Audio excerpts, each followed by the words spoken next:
welcome to another episode of Conversations with the Love Doctor. My name is Goodluck Opwe, and I'm delighted to have you. Today, we continue on our journey of deep, real, and practical conversations on the subject of love, relationship, and marriage. The goal is to help people, especially believers, gain the right perspective when it comes to finding love, cultivating relationships, and building godly and healthy marriage relationships.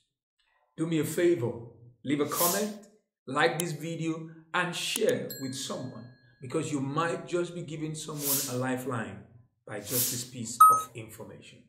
Welcome, stay tuned, I have something interesting cooking for you. On today's episode of Conversations with the Love Doctor, we will be looking at a very hot and practical topic. Practical because I meet a lot of young people on a daily basis who get to fight this particular subject. What are we talking about today? Sex and dating. What the heck? All right. So today I have two beautiful people who will be discussing this subject along with me. You do not want to miss it. So I have the pleasure of introducing my guest in the studio today. First off, on my left is a beautiful young lady, Ekeb Okon. Ike, like we popularly call her, is a public health professional by training, business development consultant by profession, and she has a passion for Christ, family, leadership, and human capital development. Ike, it's good to have you. Thank you. It's a pleasure to be here. I hope you're ready to roll. Okay. Ready. And I forgot to add, she's not single. She's not available in the market. Okay. You know I'm the love doctor, so I get to bring beautiful ladies, don't worry, on this show that are market product. So just follow me. But for this one, she ain't available. So don't ask me for a number. And on my right, oh my God, I have the saint, as we popularly call him, Jonah Fubuwe. I hope I got that correctly. Yes, sir. All right. Definitely. Jonah is an emotional fitness coach, so you know why he's here. He's a visionary along with his beautiful wife, Deborah, of the Love and Life Academy. And I must tell you, he's happily married to that one beautiful woman, and is blessed with two wonderful boys. It's good to have you. Pastor G, you have to emphasize one beautiful woman. One beautiful woman. Thank you so much. But it's good to be here, Pastor G. Thank you so much for being here. Yeah, all right. So we go right into the topic of discussion. Sex and dating. I know you know it's a big deal. I know you get to deal with this on a regular basis. Either a friend is talking to you about it, or maybe you've had to deal with it yourself in relationship and in the dating space. It's a question of, is it really possible for people to be in a relationship, to date, without having sex? Because in my Q&A sessions live, I've had this question, thrown at me a lot. One lady writes in and is telling me, what is it, sir? Is it that we cannot be in a relationship? Why is it that when you want to date a guy, they're always putting sex on the table? And I'm talking about a lot of young ladies becoming so frustrated. Now, it doesn't mean that it's only guys that are asking for sex. I've also had guys who are crying out and they're saying, come on, I want a serious relationship with a lady. I want to build something lasting, but it's not long. They start wanting to, take their clothes off. So that's what I want us to talk about today, to help young people. First of all, is it really possible to be in relationship? I know it's difficult. To be in a relationship. Here is this hot, sexy lady in your face, in your space on a daily basis. You are hanging out, and then the goose pimples, the chemicals are going up, off your head. Is it really possible to date without sex? Yes, Pastor G, it's possible. Like you've mentioned, it's difficult, but it's possible. The fact that something is difficult doesn't mean it's impossible. It's difficult, but it is possible. It's difficult, one, because you're a human being. You have feelings, you have emotions. Here you are with this fine girl. It's natural that you should have an erection. It's natural. You should feel. That's it. In fact, if you don't feel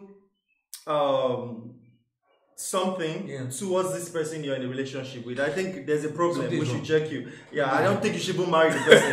Yes, if you don't feel like wanting to sleep with this person, it's a prayer point. It's a prayer point, sir. I once said this on. I once said this on one of my shampoo. Looking at me, I said, no, seriously.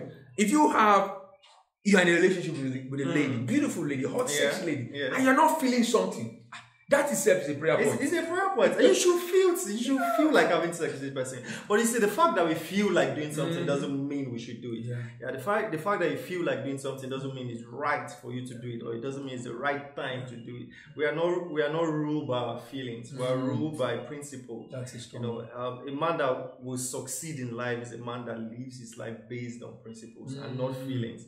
All right. So it's important to know this thing, that it's okay to feel sexually. To feel a sexual gratification towards this person, but then you have to control yourself. But it's not okay for you to do it. It's not okay for you to be sexually. We're not ruled by our feelings. Yeah, we're not ruled by our feelings. Any man that is ruled by his feelings will not go far in life. Yeah, you will not succeed. That's a deep one. You're not going Let me come to EK. Have you ever? I know you've maybe been in one or two relationships, maybe in the past. Have you ever had to deal with this particular monster? Because I call it a monster. It's breaking relationships. It's destroying some relationship, because once they get sexual, sometimes they lose objectivity. They lose logical reasoning. Yes, right. So, have you ever had to experience this, or have you had people come to you and make this, complaint about sex being something that? Talk to us. Okay. So while it hasn't been my direct experience in terms of my relationship, that's beautiful. That's beautiful to hear. I'm telling you, by the grace of God, hallelujah. God has blessed you. Glory to God. With some good men. Yeah, with some good men. Or a good man, rather, because I've actually only been in one committed relationship, which has led to the engagement and the route to marriage. But I will say that I have had friendships and I've had relations with people who I understood had a desire for more than a friendship. But I will say that the topic of whether or not I was willing to engage was definitely either a concern for them, or truth be told, it just wasn't it wasn't a desire. It wasn't a desire in terms of, if they have a specific feeling, a specific idea, a specific expectation, definitely it's going to be expected that I too would be on the same page. So I would definitely say that if anything, it prevented certain relationships from developing that had no business developing in the first place. But I also, one thing I find interesting in reference to the topic of whether or not this is attainable, right? I think it's less about whether it's attainable and whether it's even desired. What we find today with influence from several things, be it social, be it cultural, there is an idea and expectation on what a relationship is. Based on those expectations, we have roles, responsibilities, or activities that we feel directly belong a part of it. So now you have someone who maybe your values is that I don't want to engage in premarital sex. But now the fact that you find yourself in a relationship is like, do I want to be the only person who cannot share in this experience? Do I want to be the only person who seems like, is the outcast? Or do you understand? I want to do the in thing. I want to be with the in crowd as well. So it makes me question whether it's even a desire at all for people to want to separate that line, or have we gotten to the point where we feel relationships, sex, they're just all synonymous, or they're all required in terms of relationships that have not yet led to marriage. She struck a chord a little bit when she started talking about cultural and expectation. So let's talk a little about what do we think is responsible, because a few years back, it wasn't this bad. All right, it wasn't this bad. In those days, I remember, even if you go back to biblical times, and it was still practiced even up until recent time, where you had to be a virgin and you had to be tested on the wedding night. Yes. And they bring a cloth. Still do that. In some cultures, I guess. Yeah, some and if blood does not flow, somebody will demand bride price back. But today it's become so bad that it seems nobody cares anymore. So what do you think is responsible? I don't even, when we talk about this subject, it's easy to just go, the Bible said. So I don't want to go all spiritual, even though we're talking to Christians today. Because for most young believers out there, or most young people, it seems that they've so lost that sense of value for the Word of God that you want to use this at them. So I sometimes often prefer to come with some very practical approach to tell you the damage that this is going to do to your relationship if you continue. But before we get to that point, let's just talk about what do you think is responsible for the moral failure we're having today. Okay, first I think I'll start with saying, will I say westernization of our culture? Will I want to use that? Because in as much as we like to think the Western ideas are bad, I don't think that's the major reason. But let me just use that for example now. People don't think, they no longer, like you said, the value, they no longer place value on it. You find a lady coming into a relationship and because she doesn't have value for herself. The guy can tell you, okay, what are you bringing on this table? And you're saying, oh, okay, go and have sex with your mother. It's not, is sex the thing you're bringing? It's because that's what you're bringing to the table. That's why you think that mentally, that's what you're bringing. That's the vibe you're bringing. And that's what the guy sees. Because people only see what you're giving them. If you say, okay, this is off the table, he's not going to, they might push and say, oh, okay, I want it. But until you accept to give it to them, they're not going to take it. So the ladies are now I'm not accusing the ladies before they come from my head. I'm not accusing them. I'm going to tackle both ends, right? But first, the ladies, they come into the relationship and all they have to offer is sex. All they have to offer. You're not bringing anything. You're not contributing anything into the relationship. Mentally, spiritually, psychologically, physically, you're not bringing anything. And so the only value the guy sees in you is for him to use you and satisfy his sexual urges. And on the reverse, the guy, if the only thing you think or you see about this woman is sex, then you have to reevaluate yourself. You're not ready to be in a relationship, because relationship is not about sex. It's more. There's more. It's not about sex. Sex is a gift for marriage. It's not a gift for relationship. I love that. Sex is a gift for marriage. That's a tweetable line.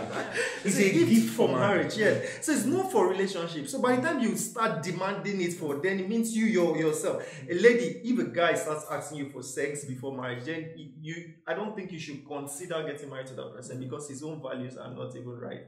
He's not thinking straight. Because any guy that asks for sex for you and say, okay, like you said earlier, oh, let me test it and see see what I'm getting. Test drive the car. Let me tell you, if he's testing you now, what is stopping him from testing another woman when he gets married to you? See, research has shown that people that get involved in premarital sex are more likely to establish external relationships in marriage when they are married. So if you guys are having sex before marriage, it is most likely that they are going to cheat on you during marriage. That's a very striking point. During marriage. So if this conversation is coming up, all he's demanding from you is sex, then he's not the one. And if the only thing she's bringing to the table is sex, if you look at her and the only thing you're seeing, like I said earlier, I mean, it's okay to be sexually attracted to this person, but that should definitely not be the only thing that attracts you to this person. Because even if you get married, hey, it's not every day you're having sex. I was just about to say that. So you know what the devil does? The devil amplifies sex before marriage. Amplifies this, makes it this big thing. Oh, you cannot get enough. Oh, morning, afternoon, night. And when you get married and you have responsibilities, exactly, that sex will fly out the window. I do say it even when I teach premarital counseling classes. And when I say they look at me, I say, listen, a time will come. I'm not prophesying.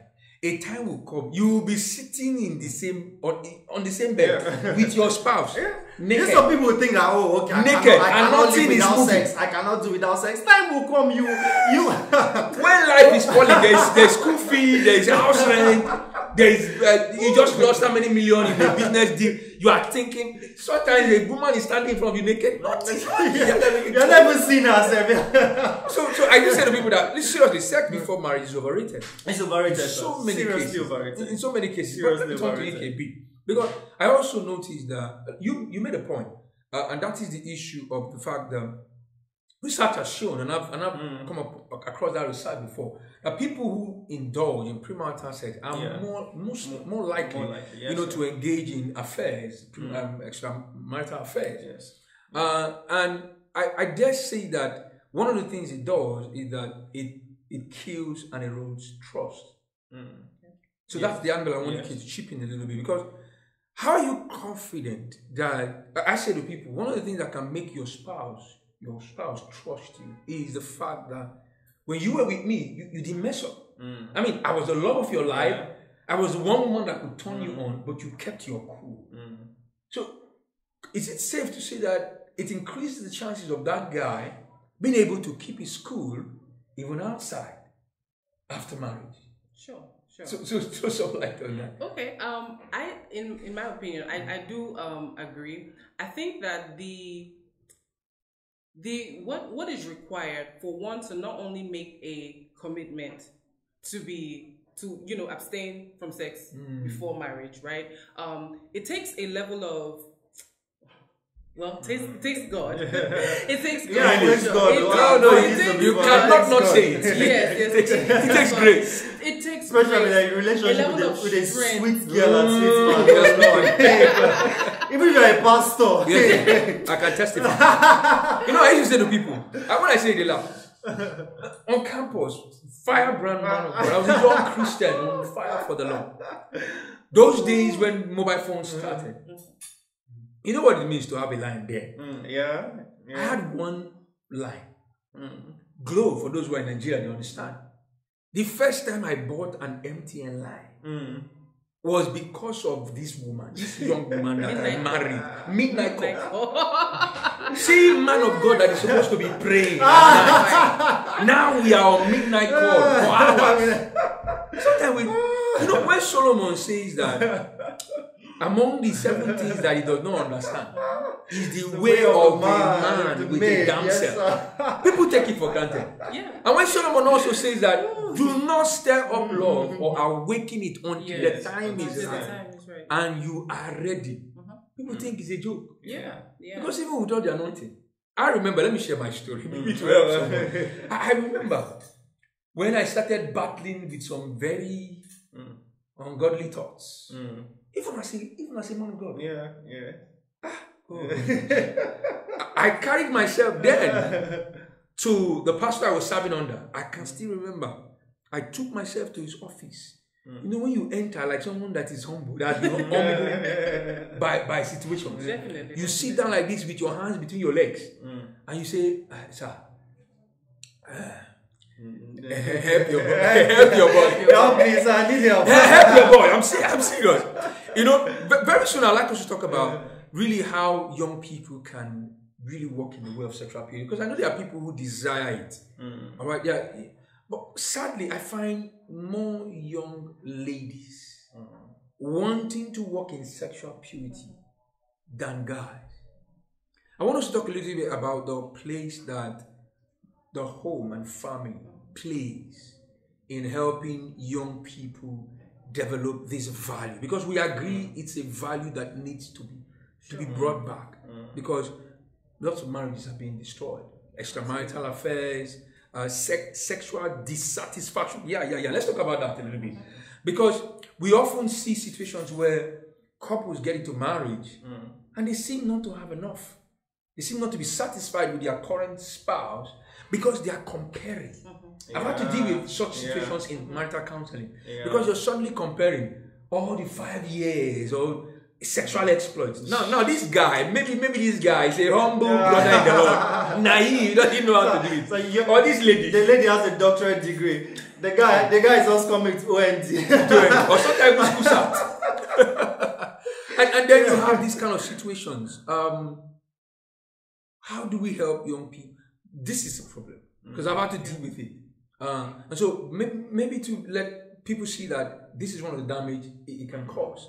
How do we help young people, fight this? I would say for starters, we need to get out of our comfort zone when it comes to addressing and having such conversations. Yeah, like we're doing now. Exactly. Yeah. We've often had to hide under the guise of we're Christian. Certain topics are out of bounds and everything. Yeah. But like I always say, the more we leave the world to have conversations about these type of matters, the more the world will create the idea and the context in which we would now interpret it, which puts us in serious harm's way. Yeah. Do you understand? It's a disadvantage. Yes, it's a great disadvantage. Yeah. Now, I feel that if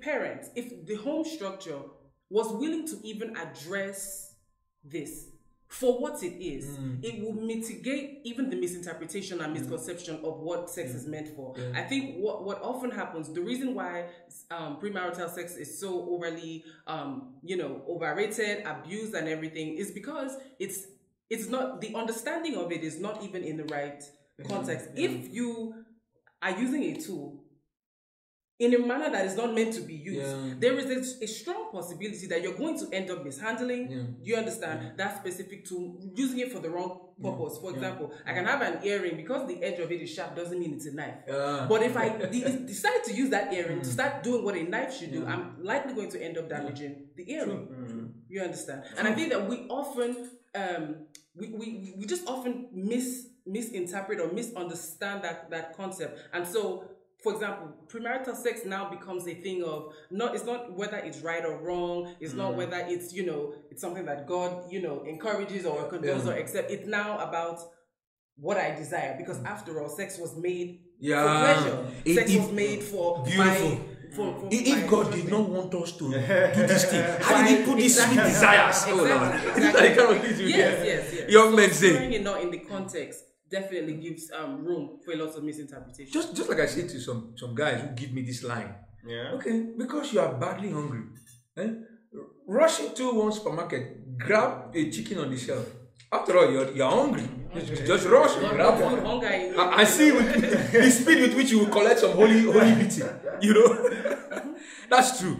Oh God, this is a very, very interesting subject, and I know that we won't exhaust it in one conversation. Sure. So I'm going to have us talk about it as many times as I can, even with other guests, because we need to, maybe through different perspective, we might be able to reach out to a young man or a young woman out there who's struggling with this. Sure. All right. So let's talk a little bit also about the home front. She's made a little bit of a mention on how the home can really play a role in instilling these values. But let's talk about those who have left the home already. All right. These are already grown up young men who are out there living their lives. They don't have these values. They didn't learn it at home. What ways do you think that we can correct this ill in society? Because for me, it's a great ill. And I'm also battling with a lot of young ladies, matured, responsible, godly young ladies, looking to date, looking to find a mate, but cannot, because every guy they meet, even in church, that reminds me, let's talk about that. Church guys, church brother. I hear people say, Pastor, but I find it's in church. And they come to me with these complaints. They are confused. What do I do? Because the one I met in church that is supposed to be a brother is also wanting to take me to bed. So please, let's talk about that. See, it's not... One thing about sex is that it's not something. It's something that happens inside. Yeah. It's not just so. It's not like stealing. It's something that it's a desire born from inside. Like the Bible speaking, I think in Romans 1:8, was it Romans 1:8? I said, I beseech you, brethren, by the mercies of God, that you present your bodies a living sacrifice, holy and acceptable, which is your reasonable service. Now, from that verse, we can understand that it's the responsibility of the person involved to present it. It's not God's responsibility. Yeah. So even if you find it in church, people don't like, if God doesn't want me to have sex, He should help me. Oh God, help me. It's your responsibility, and that leads you to the place of discipline. Yeah. Right? We find in, was it Psalms? Oh God, was a song, true desire. A man having separated himself, now see, desire now drives you to the place of seeking, to the place of what do I do? Some people don't stay and say, if God wants to help me, he should help me. No. Your desire, your need to be free from this thing you're doing should drive you to the place of, what do I need to learn? What am I doing wrong? How do I set myself free? It's your responsibility to free yourself. Sexual sin, it's your responsibility. It's not God. It's your responsibility. And number one, discipline. Number one, discipline. Don't carry yourself. You know you have feelings for this girl. And you're going to her house around 6 p.m., around 7 p.m. And you're trusting God. Father, nothing will happen. It's alright. So, oh my God. So, hey. I used to see the people. So when I was younger, I would pray finish and stay entitled to sexual sin. Oh, no. You see, that's what I'm saying. True, it is not, prayers cannot. You just reminded me of a very interesting story I had way back. I don't know if it's true or it was made up, but it was a very interesting story of 2 young Christians who were dating. And they've been having this trouble. All right. So of course they realize that every time you do it, you feel dirty. You feel guilty. Yeah, very guilty. Unless you don't have God inside of you. Yeah. So in order to let's stop this. They went on a stretch of fasting. Say let's fast and pray and seek the face of God. And they prayed. And they fasted. Hallelujah. And then they felt good after separating themselves to fast. Then the last day of the fast, they say, let's come together and break the fast. Oh God. And their communion together. And break. I think they even took communion. They break the fast, took communion, thank the Lord that they've been able to stay away. And they were resting. And they were gisting. Oh, you see, that's what I'm saying. It's wisdom. It's simple. So the only thing that can save you is wisdom. That's why the Bible says you hear a voice behind you saying this is the way to go. Alright, so you're about to visit that guy. That voice comes and says, oh, come, this is how you're feeling. You are in that time of the month where your emotions are high. No, this is not a safe time to visit him. That's how the wisdom of God works. There is not necessarily. He's not going to come and drag you by the hand or come and send fire to stop you guys or send somebody when you're about to kiss, come and knock the door. No, he will tell you this is not the right time. This is not the right time. Don't go there. It's raining. It's about to rain. Don't go there. Rain is falling. Rain is falling. Don't go there. You know you've hugged this person. The hug has extended 2 minutes. Let me go kick it. Have you ever, during the rain, have you ever felt like, just needing a... But Enke, since this is Enke's first relationship, it's not experience. Because I hear ladies say, I'm lonely. I just needed a hug. I just need someone. And I said to young ladies, wait, why do you want a relationship? All my friends, I'm the only one who's alone. Yeah, loneliness. Yeah, or when the weather is cold, sometimes you just need someone to hold you. Please talk to your sisters a little bit. Like the Bible says, shall a man take fire in his bosom and not be burned? Yeah. Sisters wanting to take fire in the bosom and not be burned. Please, can you talk to them a little bit? Let's try to help. Well, I'll start off by saying, fortunately, I can't relate. You are blessed. You are blessed. Highly blessed. The brother of the Lord is a God. You are blessed. I can't relate, and I also can't fathom why I would have a desire because of either what people say, because a lot of these things we're doing is not because it feels right or because that's what. Where did the mindset come from that because it's raining, someone needs to help me? Why can't you sleep? Why can't you read a book? Why can't you cover duvet? Watch your Netflix. Bath hot water, drink hot coffee. So there's a mindset that lets us know whether it's subconsciously communicated to us via film, via social media, via peer pressure, or whatever the case. But what makes us feel that what we're seeing is not only acceptable, but is what we desire. I can't see how a desire is forced. Like I have to want this thing. So if the idea is that I just want because what really is your reason? And your motive now speaks to far bigger issues. First of all, I think your motive speaks to far bigger issues. You desire It's nothing. There's nothing wrong with wanting a friend, desiring even companionship. But when you desire companionship to the extent that you're willing to compromise your values, your morals, your Christian beliefs, your faith, everything, just to fit in with this perception or this mold, it points to other directions and kind of raises the question about who you are as a person, where you place yourself, where you value yourself, and what you're using to validate yourself. Because I think that a lot of these things become vices of validation in one way or another. It's not compulsory. It's not like there is a spirit that follows Calabar rain and you must go. No, it doesn't exist. But it's once you consciously decide or you consciously feel that this is a norm. I kind of touched on it before, but you see, the more and more we normalize abnormalities or just certain things generally, the more in our minds we make it appropriate. We've drifted in many ways. The conversation has drifted so far away from whether premarital sex is even supposed to be a thing to it's what is supposed to happen, is what we desire. It's between us, so that's what we should do. We fill our minds with expectations given to us by ourselves, not given to us, you understand, from any higher power or from any higher understanding. And we start leaning on our own understanding a bit to make decisions, and I think that often causes us to make very irrational and misplaced emotional decisions that tend to backfire.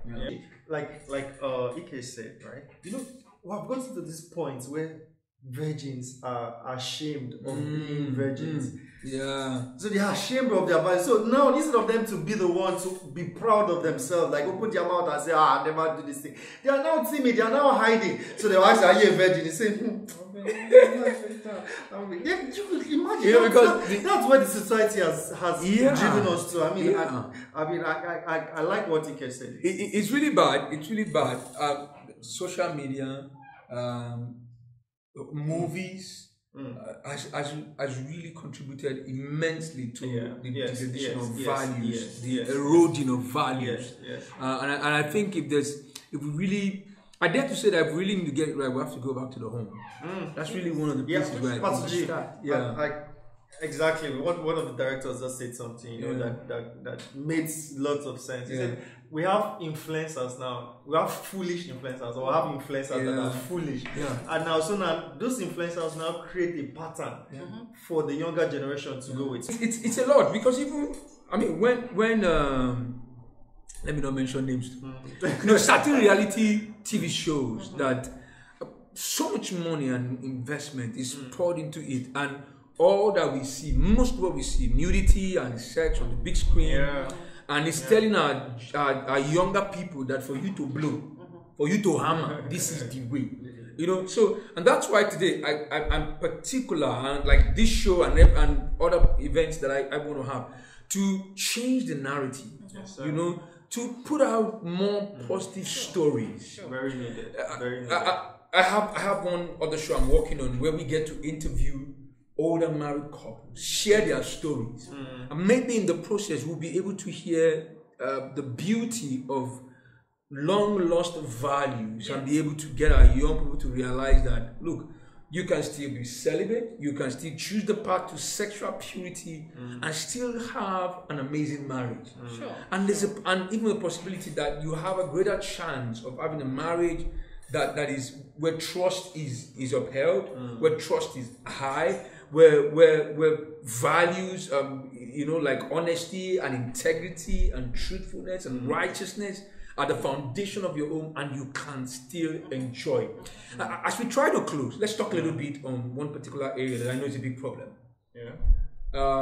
Timidity, naivety of the Christian folks. Let's talk a little bit about that. I'm sure you understand what I'm saying. This day you hear, I want a little bit of, I want to touch off when young people are looking for a life partner. This generation, Gen Z as we call them, God help them. I want a little bit, a touch of, what name should I mention? Everybody singer. I want a little bit. you know, we are on YouTube. That's why I try to be careful. But a little bit of crazy and a little bit of, you know, God. I want a little bit of Reverend Sam Adeyemi, but I want a little bit of that pastoral man of God. I like, but then a little bit.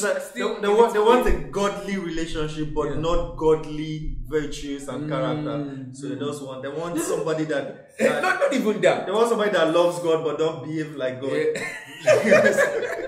Okay, so let's start to talk a little bit about that, because for me it's a big issue as well. How do we find the balance? But you know, I don't write off such ladies completely. What I think they're trying to look for is, I want someone who is godly, but I can still have a little bit of crazy fun, good fun in the relationship.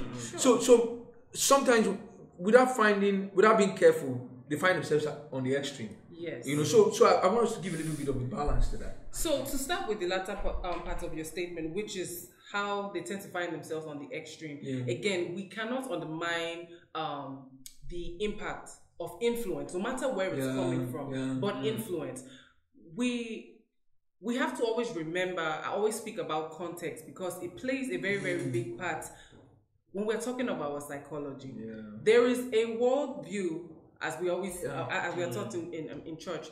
There is a worldview in wherever you go, right? And it's the principles, the values of that particular worldview that's going to be reflected, be it in their media, be it in whatever means of communication that they have. So if you come from a culture, and I mean beyond the African culture or the Nigerian culture, you come from a kingdom culture.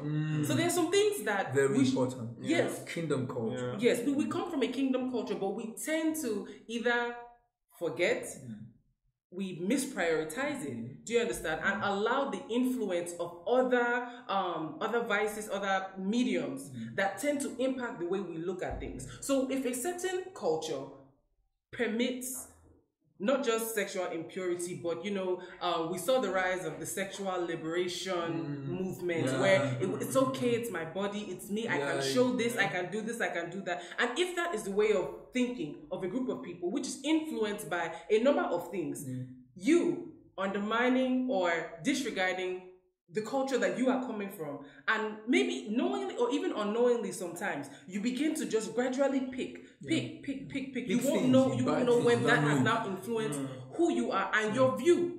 Before even knowing it, your perspective has been completely shaped by resources that you did not even realize had the level of impact on you. So I think that first of all, recognizing that influence is a very, very big a big thing. But when we talk about the desire, I think, again, going back to what societal perceptions have kind of been put out there, you know, I think we need to get back to the point where being godly, being a Christian, being a believer is perceived as a cool thing. I think we've gotten to that point where, you know, anything, I don't want the churchy, the Christian, and because of our religious backgrounds, we often have this image of a churchy person is going to come with Bible and be beating me over my head and be telling me that if I don't do this, I'm going to hell. But meanwhile, it's a lifestyle. Being a believer, being a person who knows who they are, you know the values that you have.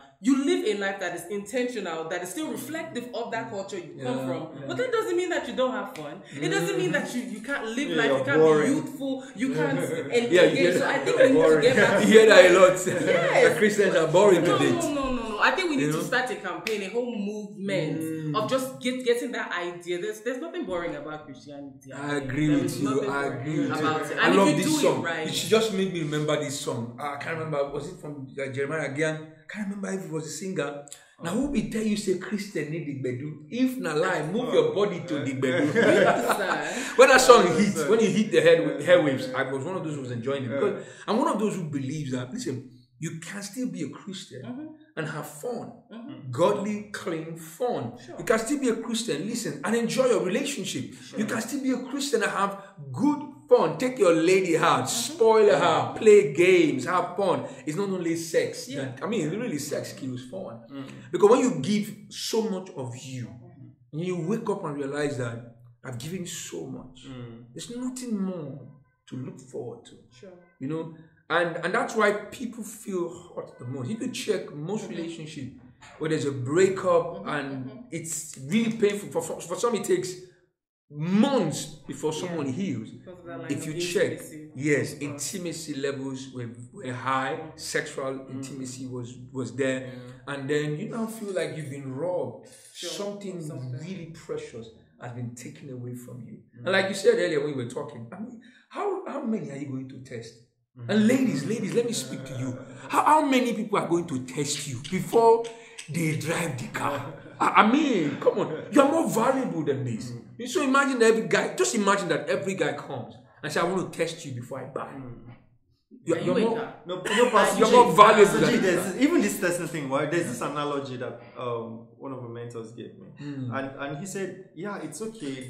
When you go to buy a car, there are cars you can test. You can test drive. Test drive those cars. Now it's okay. You can test drive those ones. There are cars you cannot test drive. But there's a section of cars that you cannot test drive. You come, you pay your money, and you take it away. You cannot. Why? Because it has been tested. There's no way that car can fail. So if you know who you are in God, that's the word. You know I cannot fail. What are you talking about? Is it sex? I will give you sex. What are you talking about? You will enjoy this marriage. I know who I am. You, in fact, who should be testing is you that you're coming to test. We should test you. Do you know who you are? Do you know what you carry? Can you drive? First of all, can you drive me?